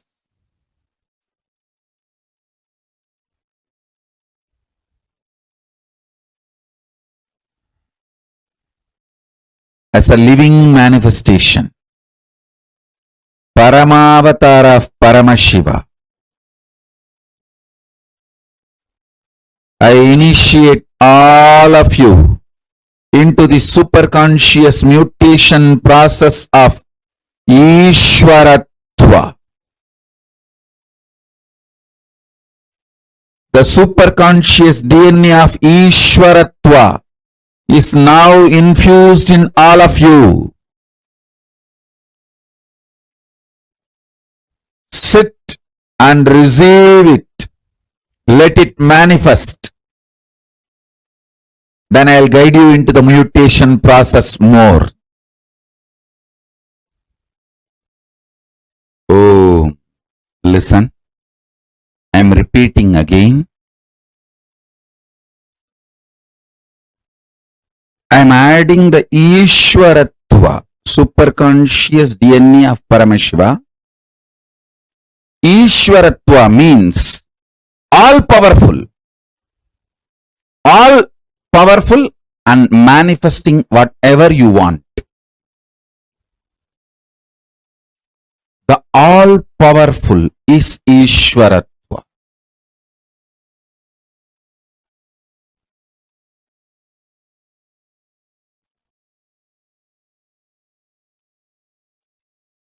I'm doing the superconscious manifestation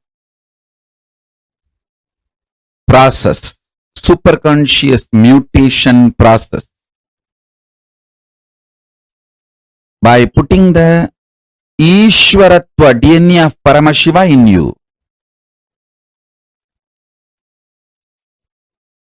Bend down all fears of expansion you have and break it.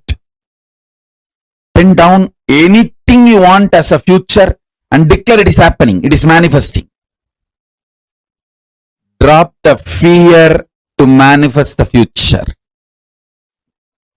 Drop the fear to visualize your future manifesting as you want. Listen carefully. Continue to do this process. When you feel like falling asleep, just fall asleep. You won't fall asleep actually today. You will fall into Turyatita. You will see Paramashiva manifesting Ishwaratva in all of you.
Yes. So, can I request all the participants to post what each of you understood as conscious supremacy? The conscious sovereignty that each of us have. And this is one of the most powerful, and I would say one of the most beautiful aspects that Swamiji is speaking about. See, most of the times, the way we understand, right? There is something that is very powerful in us. We all believe, right? There's something that's more powerful in us. But what is it that you define is the most powerful part of you inside you? For most of us, we all empower our fears, our phobias, our patterns as the most powerful part of us. We give the sovereignty to our patterns. Your patterns decides whether you can have your breakfast, lunch, and dinner. Your hunger pattern drives you to have your food. Your fear pattern drives you to not lose your money. Your greed pattern drives you to hoard the money. Your insecurity pattern drives you to, run a relationship. Your need of love, attention pattern drives you to have some, to have attention in relationships. Almost always we are driven by our patterns. It is the patterns in us that have the sovereignty, not any other part in us. It is the patterns inside of us that have the sovereignty. We have given the complete power to the patterns. The same thing, when you give that power, that veto power of authority to your consciousness, you become consciously sovereign. Are you all understanding?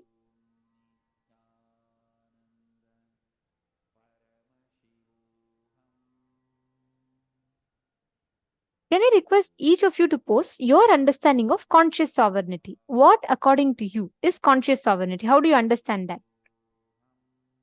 Can I please put? Can I please request each of you to post? Come on. Can I request each one to post? What is conscious sovereignty? What do you understand as conscious sovereignty? How do you see it when Swamiji tells, right? Like giving the complete power and authority to your consciousness, that consciousness taking the sovereignty in you. Can I request each of you to please post what that is?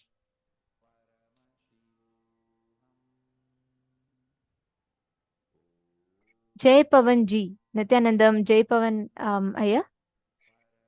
Welcome.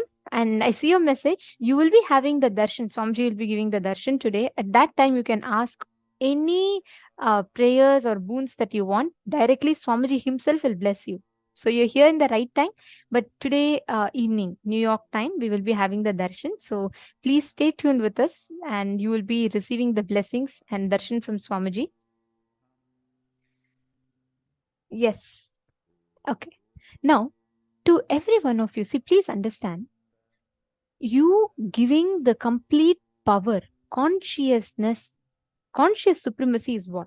You declaring your supremacy because of your conscious sovereignty over everything in your life, not out of ego. Every 2 days, which is a time you can handle, 2 days is what you can cognize. 48 hours is what you can plan for. You can't plan for more than 48 hours. So when you decide inside of you, in your inner space, decide that let my consciousness take complete sovereignty. Any patterns, the karma, the prenatal or postnatal karma inside of you, anything, decide, let Swamiji take care. Give it to Swamiji completely. Whenever you have this declaration in your inner space, understand you will not be stopping for anything, you will not be stopped by anything, you will not be in any kind of a conflict whatsoever. Do not stop anywhere in between. Even when you're given wealth, luxury, longevity, pleasures, till you reach the state of Paramashiva, do not get distracted in between with anything else. It may all look very real to you, but they're not. They're all delusions. When you have this one understanding in your inner space, the way you will understand life, the way you will cognize yourself will be completely different. This conscious sovereignty inside of you. Swamiji was explaining about how Isaki Swamigal put Padmasana, right? Even after he left the body. Of course, it's not death as we understand, it's Jiva Samadhi. But even after that, Isaki Swamigal had actually put Padmasana to build his Jiva Samadhi, as you all can see in the picture towards the bottom left of the screen. Here, this is the Samadhi of Isaki Swamigal and Mataji Vibhudananda Puri, both of whom are the gurus of Swamiji, and Swamiji himself at the age of 16. This is after this is the picture of the coronation of Swamiji as the successor of Arunachala Sarvajna Peetham, and left is a Samadhi of Isaki Swamigal, where his body is enshrined after he attained the Mahasamadhi. Actually, this is the exact spot where 3 days after attaining the Mahasamadhi, his body assumed the Padmasana posture. Now, see, Swamiji gave one important truth to all of us. Stop getting terrorized of your expansion. Stop terrorizing others of your expansion. Pen down all the fears of expansion you have. break it down. Pen down anything you want as future and drop the fear to manifest that future. Drop the fear to visualize your future manifesting as you want. Actually, it's true. You may wonder, what? Why will I have fear to manifest my future? Just look into your life. All expansion, you always carry a fear in you. Oh God, what if I'm not able to do this? Oh God, what if it is not happening? How can I bear it? How can I handle it? What if it is too painful? What if it's too difficult? I can't handle so much of stress. We all carry this inside of us. Sit down, pen down the fear of your expansion that you carry. Please take a few minutes and pen down.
Have all of you finished writing?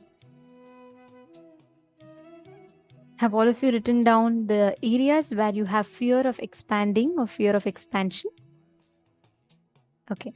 Now please understand, every point wherever you carry this fear of expansion or the fear of expanding, you will have the exact same problem each time. See, this fear in you entertains the thought currents where your patterns again and again bind you from experiencing your possibility. Because of the fear, you won't even try to experience the reality as it is. That is the biggest problem. Are you understanding?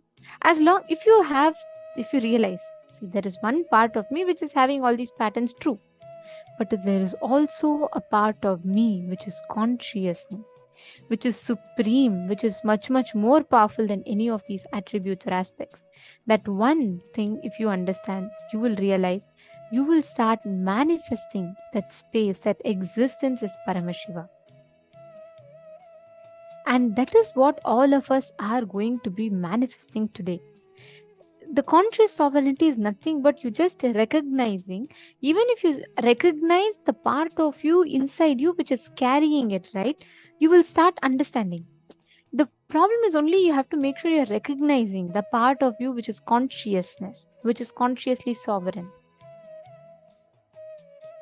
Make sure you're all writing down, address all the aspects inside of you which is afraid of expansion.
You can relax. Now we're going to be manifesting further powers, that the power of remote vision, being able to see at a distant place. All of you now, right now, are going to be scanning another place in the world where you are not. Ultimately, when we look at it, all power manifestation is nothing but expansion. Because as Swamiji reveals, all these powers are not some tricks, some magic, some supernatural things. They are your very nature. By their nature, they are superb. What you are doing is nothing but expanding into your cosmic self when you do the power manifestation. As Swamiji says that all the things you do in life, you're only seeking to merge with the cosmic you. That you that you feel within you, you're only doing it to merge with the cosmic you. Even anything that you do, that's the very nature that we are programmed. That you in you, the me in me, is programmed to seek the cosmic me and cannot rest until then. That is what we experientially experience through the power manifestation. The expansion of our inner space, where we are zooming out, we are looking at the larger picture about how we are not actually limited to what we call this physical body, but we are in the present moment, present at every particle of the cosmos. This is what is the multidimensional logic. It's the more you expand, the more subtler details are revealed to you. When you're able to cognize that everything I see as my life is my projection, you get complete control over your biology, the body parts, the sculpting of your body. When you're able to cognize, yes, this entire solar system is me, you're able to understand and have the power over the atomic structure. When you're able to cognize this entire galaxy is me, you get the subtle knowledge and depth of understanding about the protons, the subatomic particles. Ultimately, when you relax and you shut down the mind and relax into the complete space that yes, I am the entire Brahmanda, I am the entire universe, you experience and realize the subtle quantum vacuum fluctuation energy, that Planck energy is also you, through which you are creating this entire reality. Now, to know something where you want to know that something which is not physically in your perception at your disposal, something that, let's say, I am going to be holding now. To know that all you need to do is expand your inner space. So that is all we are going to be manifesting.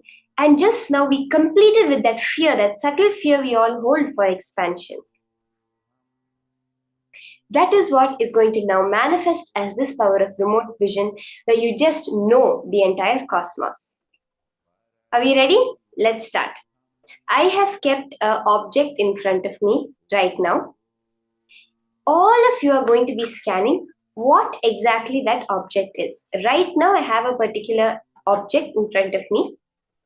And each one of you, by connecting to Paramashiva, are going to scan what that object is. As we saw, this Dura Shruti power, the Dura Drishti power, the power to see something that has happened at a distance.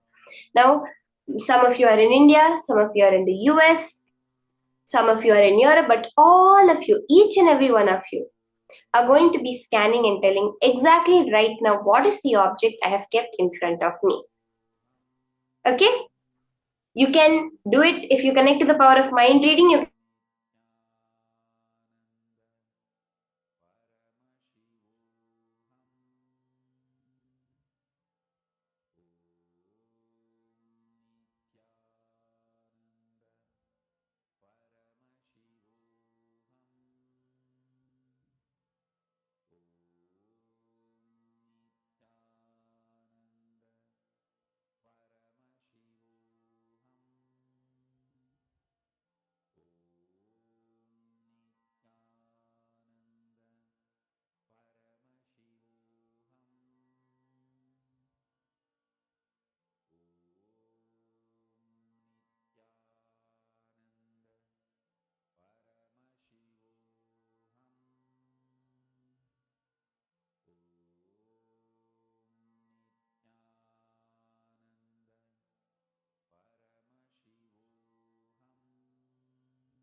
Sorry for the technical glitch.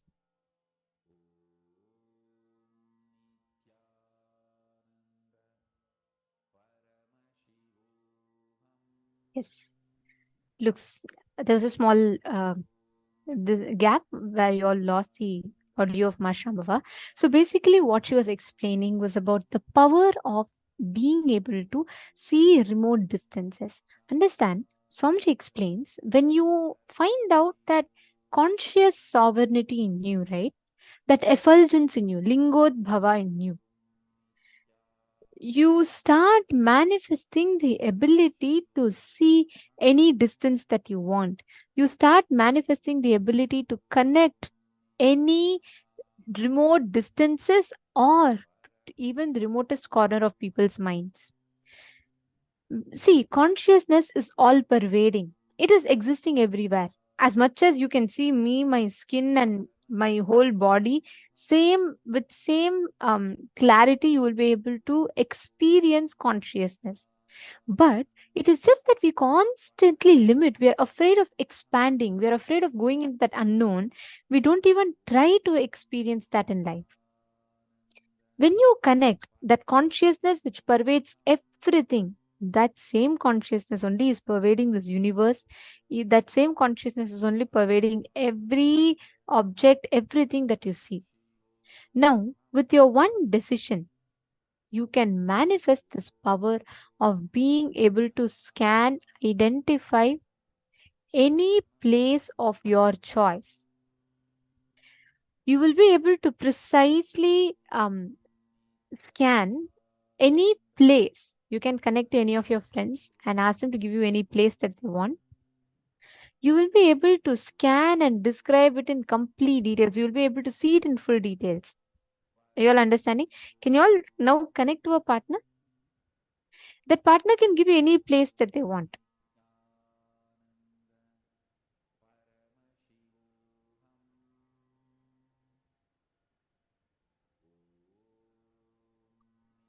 Now, with that space, just connect and start scanning.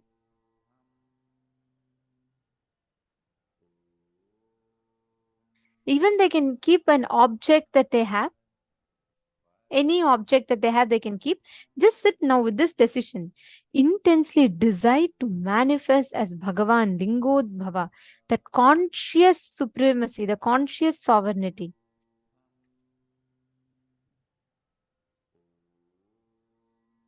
And in that space, you will be able to precisely identify any place that there is. You will be able to clearly see what is the exact things that that is there in each of these places. We'll now show you all the parameters, the different things you can scan in a house. Please connect to your partner. Start. Do this sincerely. The same consciousness that fills you is the same consciousness that fills the whole universe. And if you connect to that consciousness in you, you will be able to precisely scan.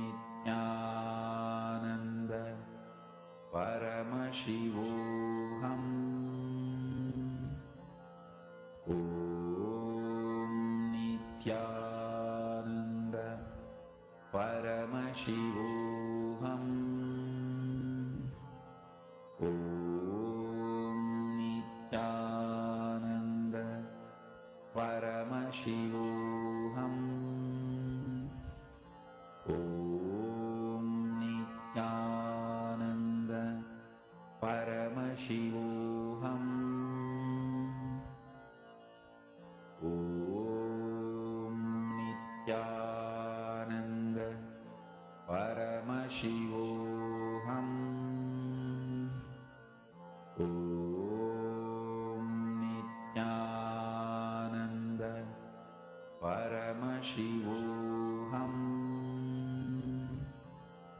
Om Nithyananda Paramashivoham. Om Nithyananda Paramashivoham.